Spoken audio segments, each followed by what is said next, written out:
आज 16 जून है। आज से ठीक 13 वर्ष पहले हिमालय की गोद में ऐसा दर्दनाक मंजर पैदा हुआ था जिसे याद करके आज भी रूह कांप उठती है। अक्सर कहा जाता है कि बुरी यादों को भुला देना चाहिए, लेकिन जब हम उन घटनाओं से सबक न लें, जब हम ऐसी परिस्थितियां पैदा कर दें कि भविष्य में उससे भी बड़ी त्रासदी की आशंका खड़ी हो जाए, तब उन बुरी यादों को बार बार याद करना जरूरी हो जाता है।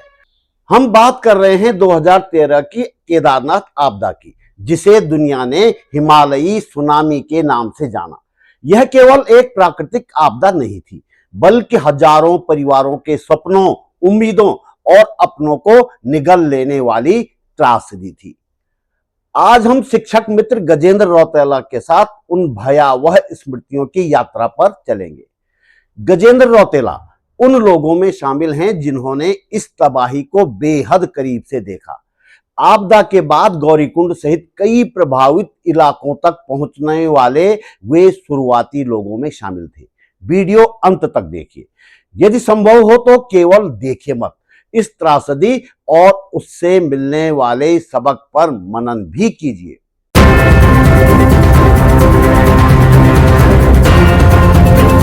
नमस्कार, बात बोलेगी चैनल पर आपका स्वागत। मेरा नाम है त्रिलोचन भट्ट और मैं करता हूं जन सरोकारों की बात। शिक्षक गजेंद्र रौतेला पिछले रोज अपनी साइकिल पर सुबह सुबह मेरे घर पहुंचे। चाय की चुस्कियों के बीच बैठकी का दौर शुरू हुआ तो केदारनाथ आपदा पर बात चल पड़ी। काफी देर तक बातचीत के बाद हमें लगा कि इसे रिकॉर्ड कर लेना चाहिए और सामने कैमरा लगा दिया गया। इस पूरी तरह अनौपचारिक बातचीत में उस त्रासदी के कई पहलू सामने आए। बहुत कुछ काट छांट के बाद भी वीडियो लंबा हो गया है, तो 2 किस्तों में जारी कर रहा हूं। चलिए हमारे साथ इस भयावह सफर पर फिर से। मेरे साथ इस समय गजेंद्र रौतेला जी हैं। गजेंद्र रौतेला पेशे से शिक्षक हैं और शौक से घुमक्कड़ हैं, और उनकी घुमक्कड़ी का मकसद सिर्फ घुमक्कड़ी नहीं होता है। अपनी घुमक्कड़ी में वे पर्यावरणीय पहलुओं का ध्यान रखते हैं, उनका अध्ययन करते हैं, लोगों से बात करते हैं, लोगों की समस्याएं जानने समझने की कोशिश करते हैं। आज हम क्योंकि केदारनाथ आपदा पर बात कर रहे हैं। दरअसल ये पूरे हिमालयी क्षेत्र की आपदा थी, लेकिन ज्यादा नुकसान क्योंकि केदारनाथ में हुआ था, केदारनाथ घाटी में हुआ था, तो इसलिए हम आमतौर पर इस आपदा को 2013 की आपदा को केदारनाथ आपदा के नाम से जानते हैं। तो गजेंद्र रौतेला वो पहले व्यक्ति थे जो गौरीकुंड तक, जहां तक पहुंचना असंभव था, वहां पहुंचे थे। और उसके बाद भी उस घाटी में इन्होंने क्या क्या देखा, क्या क्या काम किए, उस दिन की और उस दौरान की क्या स्थितियां थी, कितनी भयावह स्थिति उस समय वहां थी, ये समझने की कोशिश करेंगे हम गजेंद्र रौतेला जी से। गजेंद्र रौतेला जी, सबसे पहले तो ये बताइए क्या क्या हुआ था उस दिन, क्या था वो, मतलब क्या देखा आपने? बहुत बहुत धन्यवाद भट्ट जी। अगर उस दिन की बात करें तो अगर मैं व्यक्तिगत रूप से कहूँ तो जैसे आपने कहा कि हम लोगों को घूमने फिरने का शौक है, प्रकृति के बीच और ट्रैकिंग वगैरह पे रहते हैं, तो संयोग से उससे मतलब 16-17 की ये घटना है। और 8-9 तारीख के आसपास हम लोग जो हैं करीब 7-8 दोस्त लोग, हम जो बिसुड़ी ताल है, हम लोग वहाँ गए हुए थे। लगभग 17-18 किलोमीटर का वो ट्रैक था। तो हम लोग बिसुड़ी ताल में हमने कैंप किया हुआ था। तो जब करीब 11-12 तारीख के आसपास की बात है, तो बहुत तेज जो है दिन भर बारिश हुई ऊपरी इलाकों में। उस दिन तक नीचे नहीं थी, यानी घाटी की तरफ नीचे नहीं थी, हाई एल्टीट्यूड पे थी, और बहुत तेज आंधी, और हमारा यहाँ तक कि टेंट वेंट सब हमारा उखड़ गया था। हमने फिर दोबारा उसको लगाया। तो ये हमें ये लग रहा था कि ऊपरी इलाकों में ऐसा होता रहता, तो हमारे लिए सामान्य बात थी वो। तो हमें अंदाजा नहीं था कि इसके बाद क्या होगा। हम वापस आए वहां से 13 तारीख के आसपास। तो वो तारीख में थोड़ा 1-2 दिन ऊपर नीचे हो सकता है, क्योंकि मुझे इसलिए भी आना था क्योंकि उस टाइम पर जो सेंटर फॉर साइंस और एनवायरनमेंट का एक उनका रिसर्च स्कॉलर था, यहीं पर वो पेपर उनका तैयार होने के बाद वो प्रेजेंट होना था FRI देहरादून में। ठीक। तो उसकी तारीख थी शायद 14 या 15 तारीख थी उसकी, जब उसको प्रेजेंट होना था। तो क्योंकि मैं एक प्रकार से उनका लोकल मेंटर था, लोकल गाइड था मैं, तो उसका कहना ये था कि नहीं, आपने इतना इसमें इनपुट दिया है और ये सारी चीज़ें आपने उपलब्ध कराई हैं, तो जब ये इस रिपोर्ट का विमोचन होगा या ये पब्लिश की जाएगी तो आपको रहना ज़रूरी है। अच्छा, बहुत रिक्वेस्ट किया यहाँ था। देहरादून देहरादून में, जब एफआरआई में। ठीक, ठीक, तो मुझे इस वजह से वहाँ से नीचे आना पड़ा। ठीक। मैं यहाँ पहुँचा और 15 को वो प्रेजेंटेशन था और वो खत्म हुआ और उसके बाद मुझे जो है 16 को घर जाना था, तो ठीक। मेरी घर की तैयारी थी। लेकिन बारिश इतनी ज़्यादा थी, क्योंकि मैं अपना सामान गाड़ी में रख करके मैं अपना तैयार था जाने के, लेकिन रात भर से बारिश इतनी थी कि कहीं भी बाहर निकलने की स्थिति नहीं बन पा रही थी। तो स्वाभाविक रूप से, क्योंकि हमारे स्थानीय हमारे बहुत सारे रिश्तेदार वहाँ पर बद्रीनाथ केदारनाथ मंदिर समिति में काम करते हैं, स्थानीय उनके व्यापार हैं बहुत सारे लोगों के, तो हमारा अपना लोकल का है तो बहुत सारे दोस्त हैं। तो जब हमारी उनसे बातचीत हो रही थी, फ़ोन पे बात हो रही थी, तो जिस तरह से वो वहाँ की घटना बता रहे थे कि यहाँ कितनी बारिश हो रही है, तब तक ये बड़े रूप में नहीं था। थोड़ा आपको रोक के मैं उस दिन की अपनी याद बताता हूँ। जी, जी। तो उस दिन मैं भी अपने गाँव में था, बोसुकेदार में। तो हमारी ताई जी के कोई वर्षी थी और भोज था। तो शायद 15 तारीख की बात है, 15 तारीख को दिन में भोज हो रहा था। तो एक दो जो पंगत हमारे यहाँ बैठे, एक दो ने खा लिया था और हल्की हल्की बारिश शुरू हो गई थी। लेकिन तीसरी जब पंगत बैठी तो बहुत तेज बारिश हुई और वो बारिश फिर बंद नहीं हुई। 3 दिन तक की रात को चलती रही, 16 की दिन भर, 16 की रात और 16 की सुबह जब हम उठते हैं तो नीचे हमारे गांव से चंद्र मंदाकिनी है। तो मंदाकिनी में जब पानी बढ़ता तो आवाज हमारे घर तक आती है। तो मेरा घर से क्योंकि मंदाकिनी जो नीचे नहीं दिखती तो उस तरफ दिखती है, तो वहां मैंने देखा उसका पार्ट बहुत चौड़े हो रखे, क्या हो रखा है और आवाज बहुत तेज आ रखी है। तो मैं अपने घर से 500 मीटर नीचे उतरा जहां से मंदाकिनी दिखती है और केदारनाथ रोड का एक हिस्सा दिखता है। तो पूरा तबाह था, एक बड़ा होटल था और मेरे देखते देखते वो होटल धीरे धीरे पूरा वो समा गया था। तो इस तरह से उस दौरान मैंने जो देखा, चालसौड़ में था वो और चालसौड़ में था और वो बना था जिरवाण का। हाँ, वो अगस्तनी जिरवाण फुटवियर है, उनका उसी साल बना था। तो आप अपनी जर्नी जी। तो जब 16 तारीख को मुझे घर जाना था तो ये स्थिति जैसे अभी आपने बताया हो रहा, तो कहीं से भी निकलने की स्थिति नहीं थी। तो जब हमारी इस तरह से बात होती रही वहाँ पे, चाहे केदारनाथ में है, और लास्ट बात हमारी 16 तारीख को ही केदारनाथ में अपने परिचितों से, वहाँ पर अपने दोस्तों से, उनसे भी, जो वहाँ पे कुछ कर्मचारी हैं, कुछ हमारे गाँव के हैं, कुछ नाते रिश्तेदार हैं, उनसे बात हुई। तो जो वहाँ का आंखों देखा हाल बता रहे थे, तो धीरे धीरे हमें लगने लगा इसकी भयावता क्या है इसकी। मतलब 16 से पहले जो बता जी जी जी जी हाँ, उसके बाद बातचीत आखिरी बात हमारी उसी दिन हुई थी। सारे सिग्नल और सब खत्म हो गया था। तो क्योंकि मैं यहाँ पे वहाँ जाने की तैयारी कर रहा था, तो हमारे जो साथी हैं काशीनाथ वाजपेयी, तो हम लोग सब एक ही फ्रेंड सर्किल के हैं, द्वारा लमगोंडी के हैं, तो वो भी देहरादून में थे। तो जब हमारे आपस में बात हुई कि हमने कहा यार ये तो स्थिति पता ही नहीं चल पा रही है, क्योंकि संपर्क भी टूट गया, तो पता नहीं चल पा रही है, तो कैसे पता करें, हमारे पास कोई तरीका नहीं था। तो हम सब लोग यहाँ पे, हमने आपस में सब दोस्तों ने फोन वोन किए आपस में कि एकजुट हो जाओ और पता करवाते हैं सरकार के माध्यम से कि हेलीकॉप्टर भेजो या किसी तरह से एक्चुअल पोजीशन वहाँ की पता चले, क्योंकि उनके भी परिवार के लोग वहाँ पर थे, वाजपेयी जी के। तो कि क्या करें, तो ये तय हुआ कि चलो ऐसा करते हैं कि यशपाल आर्य जी थे आपदा प्रबंधन मंत्री, कि उनके पास चलते हैं। तो हम लोग सब करीब 20-30 लोग मिल करके, जो वहाँ के पूरी हमारे केदार घाटी के लोग थे, हम सब अपनी अपनी तरह से मिल करके उनसे, कि हम यमुना कॉलोनी चलेंगे, कि उनसे बात करते हैं कि भाई वहाँ बताओ क्या स्थिति है वहाँ की। यशपाल आर्य, हरीश राव, विजय बहुगुणा जी उस समय मुख्यमंत्री थे और यशपाल आर्य जी थे, और हमारे उस टाइम पे विधायक थे हरक सिंह रावत जी, रुद्रप्रयाग जी। तो वहाँ गए मिलने, तो हम करीब 1-1.5 घंटे 2 घंटे तक हम बहुत मशक्कत की हमने, तो ना हमको टाइम दिया, ना वो मिले हमसे, यशपाल जी, हमारी उनसे कोई बात नहीं हुई। तो उसके बाद हमने कहा, तो हताशा थी कि भाई क्या करें, हमारे पास कोई साधन नहीं है ऐसा कि हम क्या कर सकते हैं। वहाँ से मतलब लास्ट बातचीत ये हुई कि यहाँ सब खत्म हो गया है। अच्छा। तो मेरे अपने एक चचेरे भाई हैं, उनसे जब बात हुई मेरे, तो उन्होंने कहा यहाँ कुछ नहीं बचा हुआ। उसके बाद उनसे भी बात हुई, हमें ये भी कहाँ पे थे, तो वो केदारनाथ। तो उनसे बात हुई, उन्हें यहाँ कुछ नहीं बचा हुआ, यहाँ सब खत्म हो गया। तो हमें फिर उसके बाद बात नहीं हुई, तो लगा कि सब कुछ गया। उनसे भी बात, थोड़ी सी बात हो गई, थोड़ी सी, हाँ। तो उसके बाद किसी की भी कोई बात नहीं, यहाँ तक जो और साथी लोग थे उनकी भी किसी अपने परिवार वालों से कोई बात नहीं हुई। तो फिर बेचैनी और बढ़ी, तो हमने कहा यार जरा हरक सिंह रावत जी के पास में जाते हैं, जरा हमारे विधायक हैं, जरा उनसे हम गए, उन्होंने टाइम दिया, उनसे बात हुई। तो उन्होंने आश्वासन दिया कि हम बात कर रहे हैं, डीएम से बात हो रही है, यहाँ से बात हो रही है, वहाँ से। तो हम लोग थोड़ा सा बेचैनी में भी थे, थोड़े गुस्से में भी थे कि भाई अभी तक ये कह ही रहे हैं, लेकिन उसका प्रॉपर जो फीडबैक है वो कुछ नहीं मिल रहा है, क्या है, किसी को अभी अंदाजा यही नहीं पता नहीं पता हुआ है क्या कि हुआ क्या है। है वहाँ। मैंने कहा ये कुछ नहीं होने वाला है। उसके बाद 16 तारीख को हम यहीं रहे, उसके बाद 17 तारीख को हम सुबह निकल गए यहाँ से। अच्छा, और निकल गए तो मेरे साथ यहाँ से कुछ और साथी जिनके वहाँ घर थे या परिवार थे, वो भी यहाँ से हम लोग चले।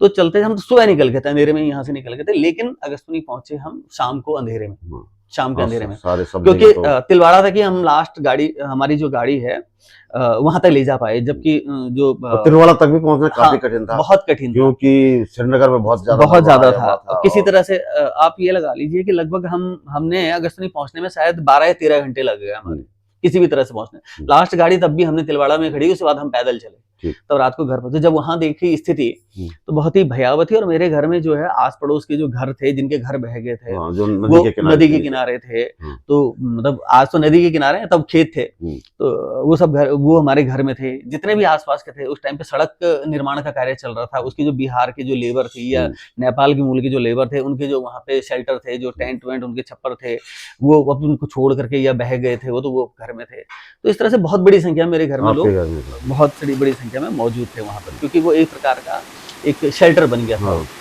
तो समझ ही नहीं आया किसी को भी कि क्या होना है क्या नहीं। लाइट तो थी नहीं, और लोगों के फोन भी लगभग बंद हो चुके थे कि कहाँ सिग्नल भी नहीं था, और वैसे भी लाइट भी नहीं थी कि बैटरी चार्ज हो, कुछ हो, किसी को उस अंदाजा ही नहीं आया। सब अपनी अपनी तरह से सब परेशान थे।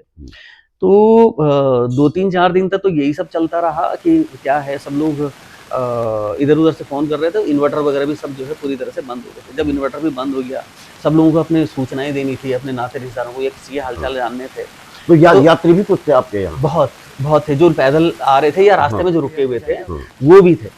तो फिर क्या हुआ कि मैंने एक छोटा सा जनरेटर था घर में, तो मैंने वो 5 लीटर पेट्रोल मंगाने के लिए अपने बच्चों को, भतीजा था मेरा, बेटा था, ये सब जो है पेट्रोल पंप भेजा, जबकि मेरे घर से पेट्रोल पंप की दूरी 3 किलोमीटर की दूरी बेडूगढ़ में।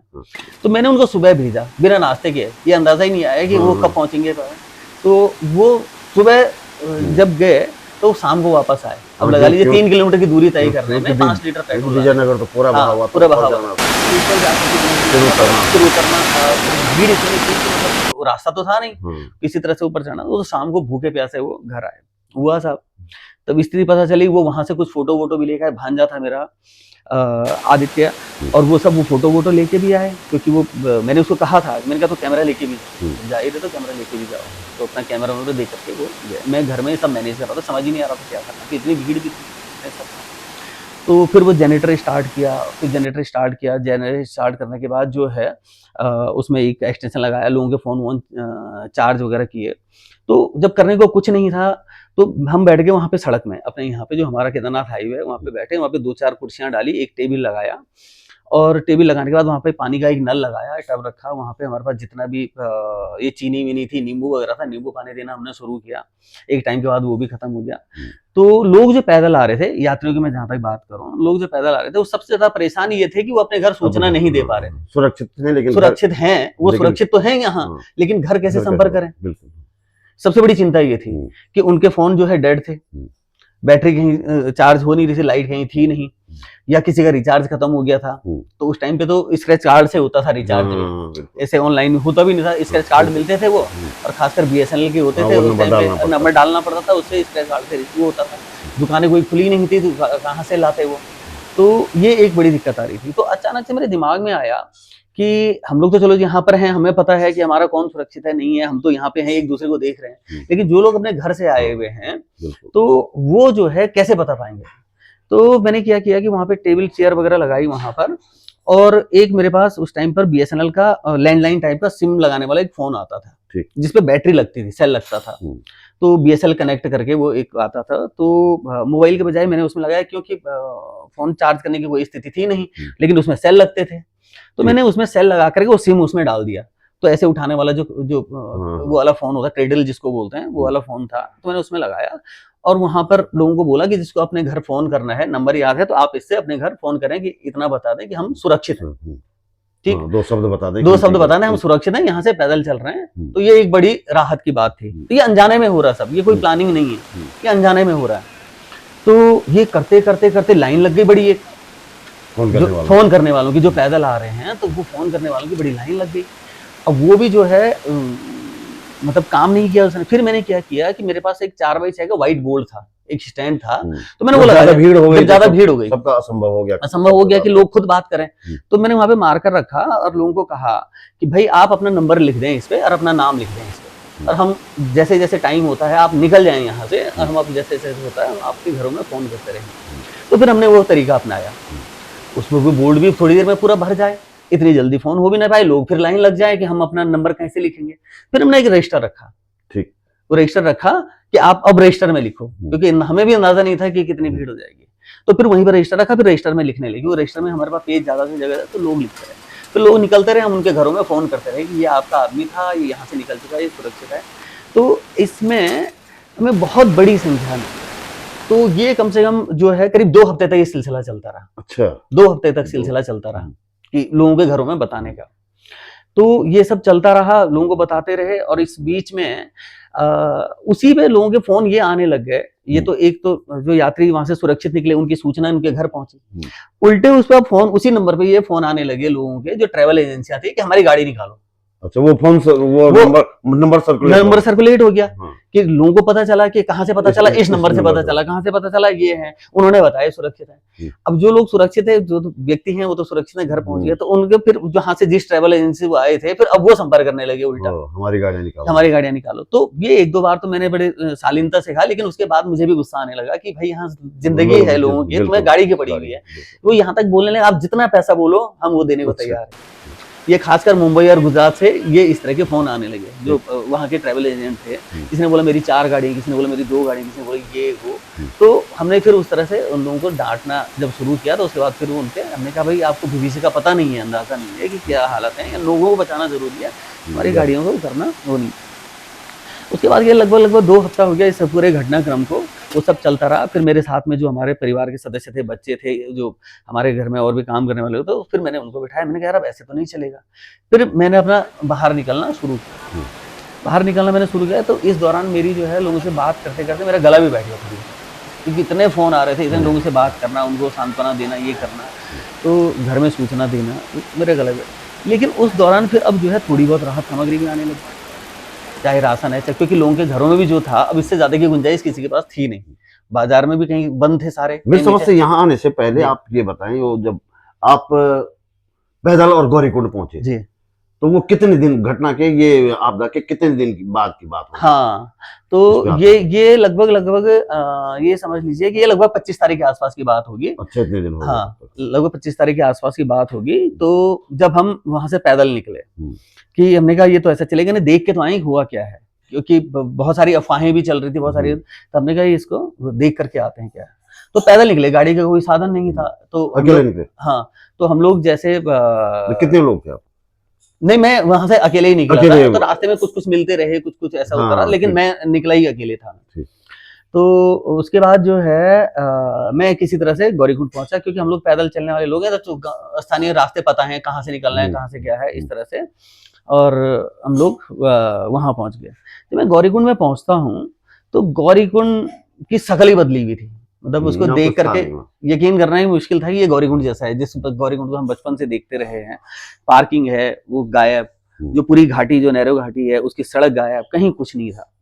तो फिर मैं मुनकटिया से ऊपर चढ़ा। ऊपर चढ़ने के बाद पुराने रास्ते पता थे, वहां से ऊपर चढ़ा। गौरीकुंड गांव से होते हुए बिल्कुल सुन पड़ा हुआ सब जगह, कोई नहीं, मतलब कोई नहीं दिख रहा था। नीचे जो है गाड़ियां, जो जहाँ पे सड़क बची हुई थी, ऊपर से कुछ गाड़ियां दिख रही थी। जब हम मुनकटिया से ऊपर जाते हैं तो पहाड़ी है, वो पहाड़ी से नीचे कुछ हिस्सा दिखता है सड़क का, उसके बीच में गाड़ियां भरी हुई, ठीक, जो उन्होंने गाड़ियां पार्किंग की होंगी या खड़ी की होंगी, वो वहां भरी। नीचे नदी में, मंदाकिनी नदी में कहीं जिंदे घोड़े दिख रहे हैं, कहीं मरे हुए घोड़े दिख रहे हैं, कुछ मनुष्य दिख रहे हैं, मानव आकृति कुछ दिख रही हैं, वो मौजूद थी उस टाइम, और बहुत बात तक रही हैं बीच में। हाँ, पूरे उसमें बहुत बात तक रही। सोनचा के पास में भी हमने देखा, वो फोटोग्राफ्स वगैरह सारे मैंने लिए। तो जब मैं ऊपर चढ़ रहा था, तो मुझे दूर कहीं एक आदमी दिखाई दिया।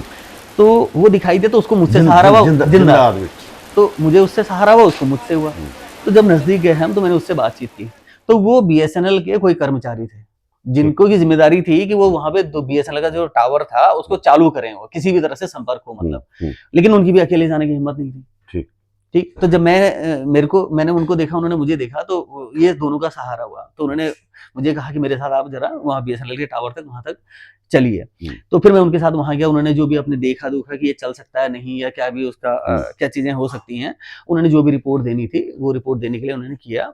तो मैं उनके साथ करीब आधा पौन घंटा उनके साथ में रहा। फिर मैं उससे आगे बढ़ा तो जो गौरीकुंड मार्केट का जहाँ से फिर वहां से नीचे उतरे हाँ, नीचे वापस नहीं, आगे की तरफ आगे की तरफ हाँ, नीचे जहाँ मंदिर है उस तरफ उतरा, और उस तरफ जो गली जैसे जो पूरा हाँ, है जो वो केदारनाथ के जो रास्ता जाता है, दोनों तरफ जो दुकानें हैं, होटल हैं, नीचे मंदिर है। तो नीचे देखा तो गौरी मंदिर का कहीं नामो निशान नहीं। मैं खुद ही पहचान नहीं पा रहा था कि ये कहाँ है। जो कुंड होते थे वहां पे दोनों, वो गायब।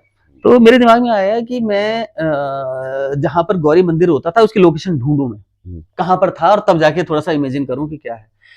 मैं आज भी हैरान हूं कि मैं गौरी मंदिर जो था, मैं उसके ऊपर खड़ा था, और गौरीकुंड मंदिर को मैं ढूंढ रहा था।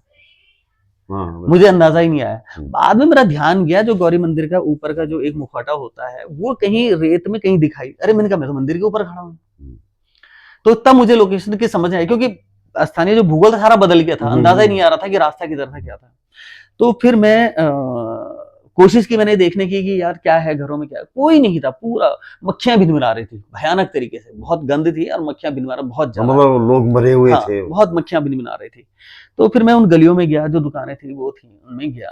तो जो कुछ नीचे की तरफ के जो होटल थे या दुकानें थी, तो मैं जब उनके निचले हिस्से में गया तो पूरा रेत से, निचली वाली मंजिलें तो ज्यादातर जो रेत और मलबे से पूरी भरी हुई थी। तो कहीं अंदर खिड़कियों से देखा तो कहीं कोई लोग थे, कहीं इस तरह से मरे हाँ थे, और इतनी गंद आ रही थी। फिर जो रास्ता था, रास्ते में पूरी सब्जियां का जो, अभी आप फोटोग्राफी देख सकते हैं उनका, जूते चप्पल जो सामान है, वो जो पूरा पैदल वाला रास्ता है, सब्जियां ऐसी बिखरी हुई थी वहाँ कि जैसे कि किसी ने क्रेट जो है सारी उड़ेल दी होंगी सारी, तो वो भी सड़क करके पूरी गंद आ रही। तो बहुत सारे घरों में बहुत सारी जगह गया। तो कुछ जगह, कुछ घर ऐसे थे कि जहाँ वो कोई लेबर होंगे या कोई और यात्री होंगे या बहुत सारे और कोई भी हो सकते हैं मनुष्य, तो कि वो जो है उनके घरों के जो दरवाजे थे उनके आगे मलबा भरे, वो अगर खोलना भी चाहें तो खोलें कैसे, बाहर कैसे आए, क्योंकि अंदर पूरा जो है 3-4 फीट तक पूरा मलबा भरा हुआ, कोई रास्ता ही नहीं।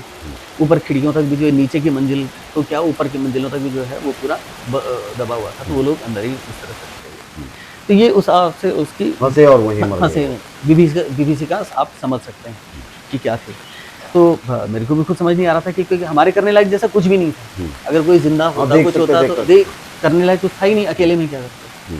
लोग सब अपने अपने जो है, जो गौरीकुंड वाले लोग भी थे, वो गाँव से कुछ नीचे आ गए डर के मारे, कुछ सोनत्याग सीतापुर की तरफ नीचे की तरफ जिनके घर हैं उधर आ गए, कुछ गाँव में तो थे, घोड़े खच्चर वाले भी कुछ ऊपर वहाँ ऊपर की तरफ थे। लेकिन भयावह जो है मंजर था।